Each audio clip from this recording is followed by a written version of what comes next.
Okay, so we're back working on this 2013 Lincoln MKS, and we've got an issue where the brake light, the ABS light, every light's flashing on here. Now, my scan tool, I was able to pull up that I've got a speed sensor problem. However, it wasn't telling me exactly which one it was. So I'm just going to be replacing all of them today. And if you do replace, if you isolate it to the front or the back, you probably should replace them in pairs anyway. So let me go ahead and just show you what we have here. Okay, now I didn't get these myself, but usually the price of these speed sensors is not too bad, and a diagnostic at a shop, let alone the labor, is usually going to it's going to far exceed the price of replacing these things. So the only difference in the front and the back is really one's longer. They look exactly alike. One of them's got a longer wire on it than the other, and you can see what it looks like. You got the end that actually goes into the hub, and just the wire that runs up and connects to the other end. Now, usually, it's not real simple. We're going to have to get the tire off to be able to get to this, to replace it, and to be able to get to the wire. So so here's one of the part numbers. So I'm assuming that this one is the rear and this one's probably the front. Let's see if I can get the part number on this other one. And here is the other one. But we'll figure it out here. So we're going to go ahead and just get started. Okay, I wanted to go over what tools we're going to be using real quick here. Okay, first of all, if you can get a bigger jack, it's going to be easier to kind of get under this car, to get it lifted up the way you need it, and of course a jack stand to support it. Okay, and then starting from the right, we got a torque wrench, foot-pound for the lug nuts, extended ratchet with a 19mm for these lugs. I've got an 8mm I'm going to be using on the bolt for the sensor itself. Now, this here is a kit I'll leave a link to. You may break some of these snaps up here. I will show you, so you might consider getting one of these. This little ratchet down here has a 5.5mm for some of those screws that are on these fender liners. You'll see in a minute. Yours may be different size. And then over here we got this trim tool for popping these little snaps out, and then some medium Loctite. And for these rims, I've got this Allen that I'm using to get the cover off here. So that's pretty much everything that we need. Okay, so we're going to be working on the front sensor, so I went ahead and chalked the rear wheel front and back. Okay, so we got our 6mm Allen here for this. These are some aftermarket, so yours will probably be different. Okay, and then here we're going to get on these 19s. Okay, so we're just going to break them loose before we go to lifting it up.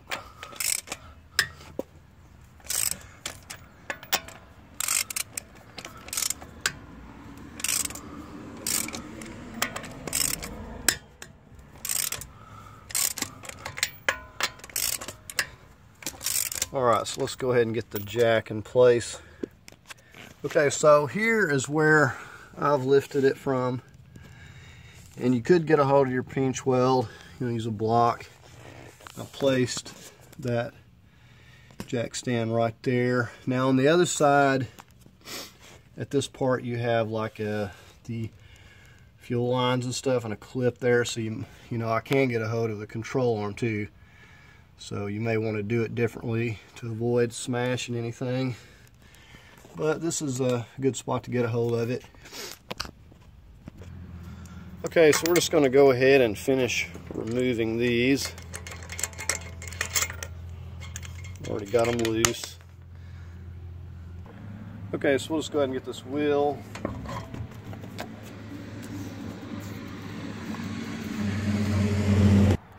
Okay, so once we're in here, we're going to come back here and locate our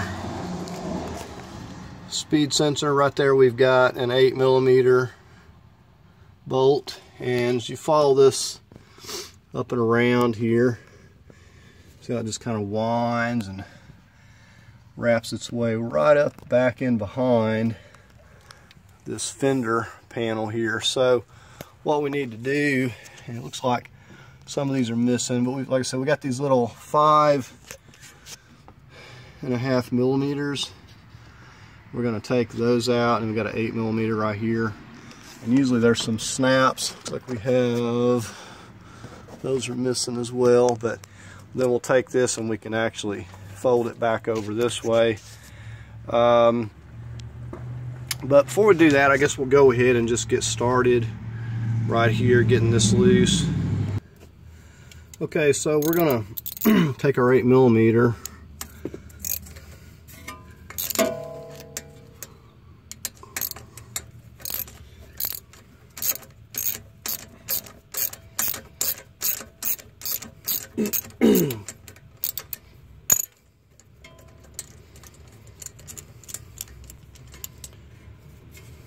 So it helps to have a little bit of an extension there. Okay, there's that. And this should wiggle itself out.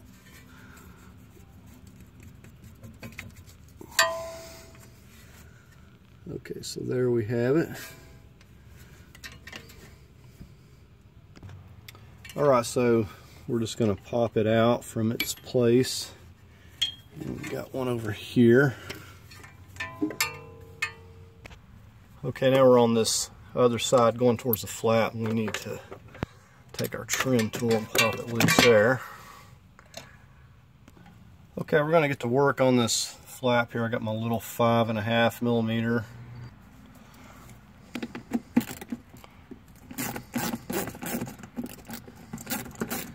And on this one, we've got 3 of these, and then we got that 8mm over there, and this should turn loose. And the next one up here.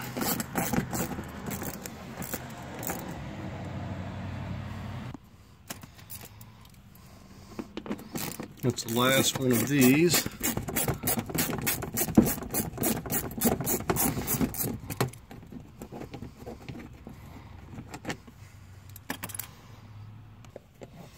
Okay, and this should be the last thing I have, because I don't see any snaps. Looks like they're missing. So let's get this 8mm out. And there's that. Okay, now we should be able to pull this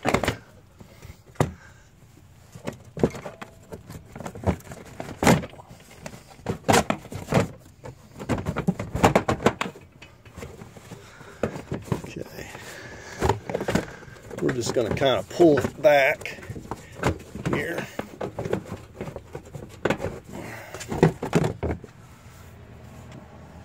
Okay, so you see how I just got it pulled back there out of our way. Okay, with that flap out of the way, we can actually get in here and see this. Got another connector right there. And then it's going to connect right here.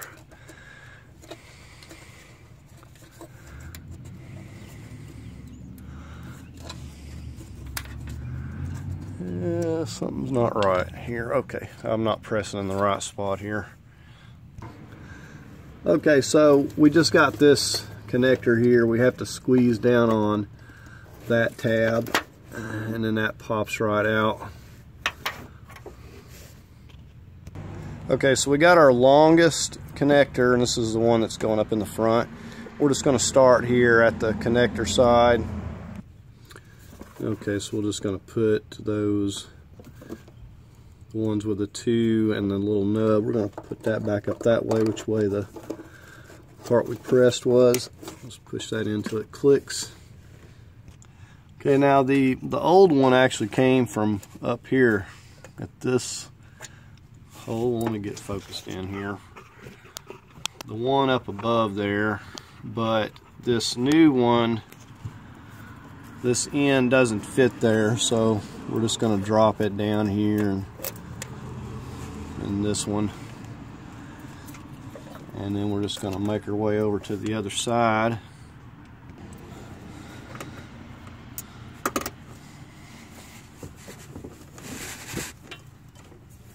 Okay, and we'll go ahead and we'll feed our fender flap back up into place. We'll get it refastened.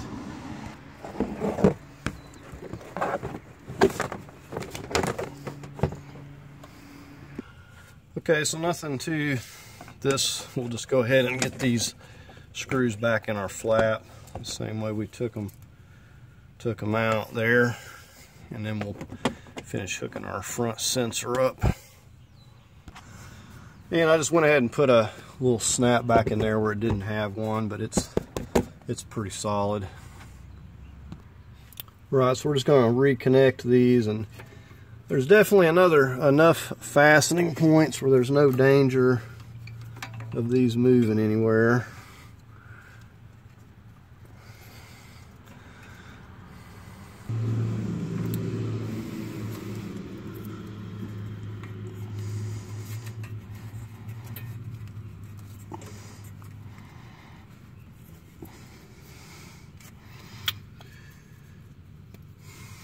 And it should push down, but if it don't, this will pull it the rest of the way. We're going to put a little medium.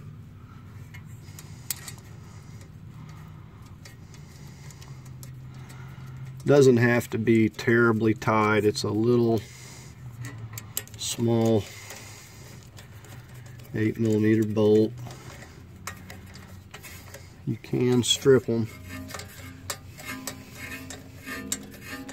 I'm just going to snug it up just a little bit with my little 1/4 inch. With that Loctite, it'll be plenty good. Okay, we got one more place here. I guess they added another clip in case it didn't have enough. Alright, so we got that back on there. We're going to go ahead and just get the tire back on at this point.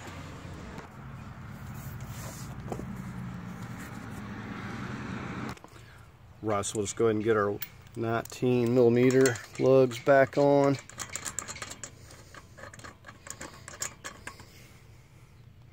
Okay, we just got those snugged down. We'll go ahead and get our jack stand out from under it and lower the jack here. Okay, I'm going to torque these down. It's 100 foot-pounds. Go on a kind of a star pattern. There you go, do them once and then just double check them.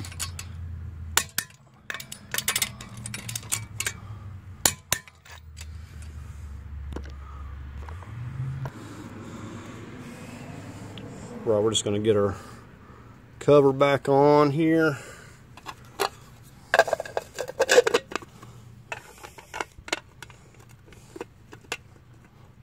Alright, so we're just going to snug this up a little bit.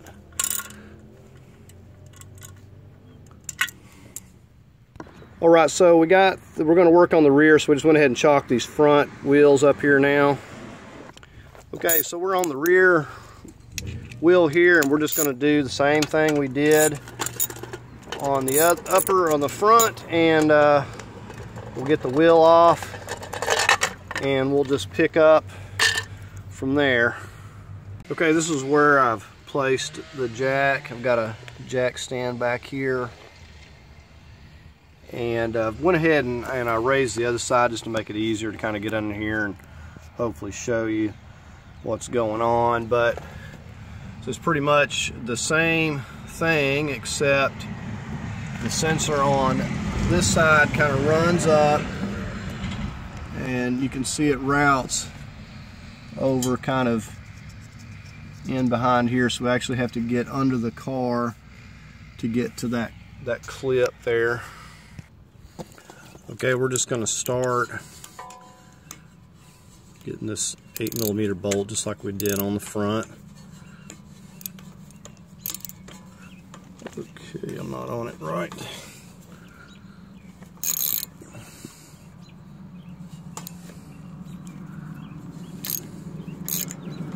A little bit of corrosion on here, so it's kind of hard to break it loose at first.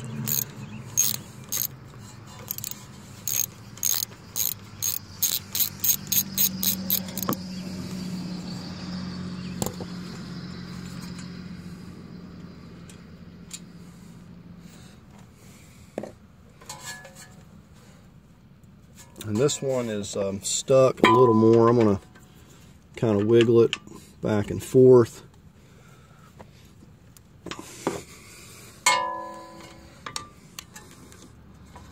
Sometimes you got to spray a little WD-40, but usually after you work it.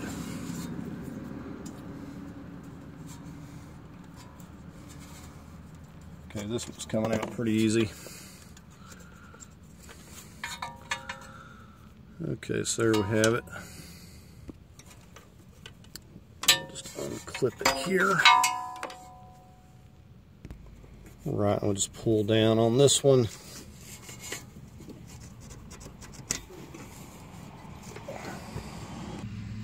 Okay, so working our way back up in here, the next one is clipped. We got to use our trim tool. We got to hook underneath that first clip, and if it breaks, just push the little piece on in the hole. So now for the other one, we're going to have to go under the car. Okay, so we're back underneath the car, back like behind this strap on the gas tank here on the driver's side. And see, we got a clip right here that's coming over to the connector right here. So we need to get that right there with our little trim tool.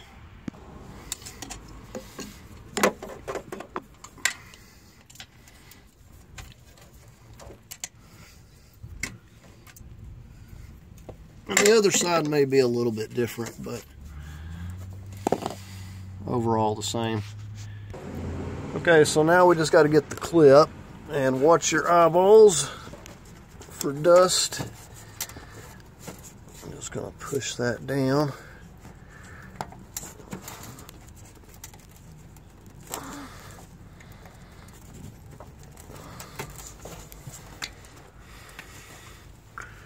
Alright, so there we have it all loose. We should be able to pull it out from the outside. Okay, and since we're here, we're going to start with our new one.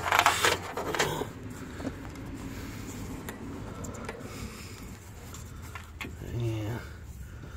So we make sure those little nubs are up. Push it till it clicks.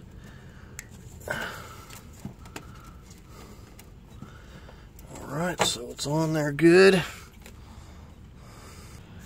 Okay, and we're just going to continue routing this new one exactly the way the other one came out. Just feed it up through here, and then we can go to the outside. Okay, and then it kind of wraps right underneath this other wire and clips right back here into that hole. Just follow the kind of the same route.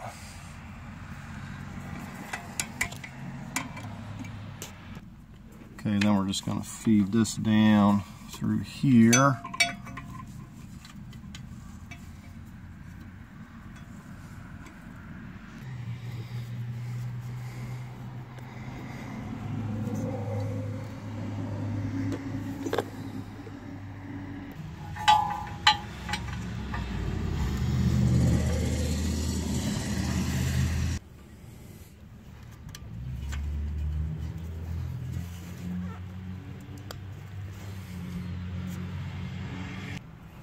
Alright, so we're going to go ahead and get this little bolt back in.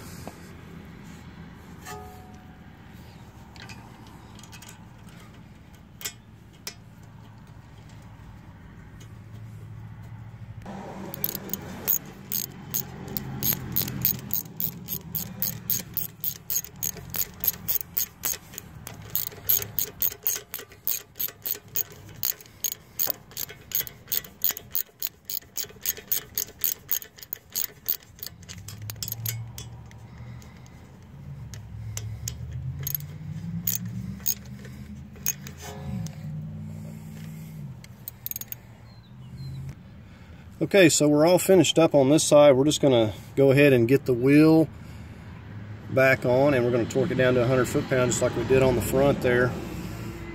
Okay, so we got all of the wheel speed sensors on, and the first thing I wanted to do is take it down the road and see if these codes will go away on their own. Probably not, but I'm going to try that first. And if not, I'm going to come back, I'm going to delete the codes out of the ABS, and then I'm going to drive it again and see what it does. But these were coming on immediately, so I would know. Okay, so I didn't have to delete the codes, but I did go in and delete what was there anyways. But it appears to have fixed the problem for now, so we're going to just wait and see if it comes back. Then we'll kind of go from there. There may be some other issue, but most of the time it's these wheel speed sensors when you're having these sort of lights coming up. So anyways, that's going to do it for the video. I hope you found it helpful. If you did, give it a thumbs up. If you'd like to leave a comment, please do so. As always, I invite you to subscribe, and thanks for watching.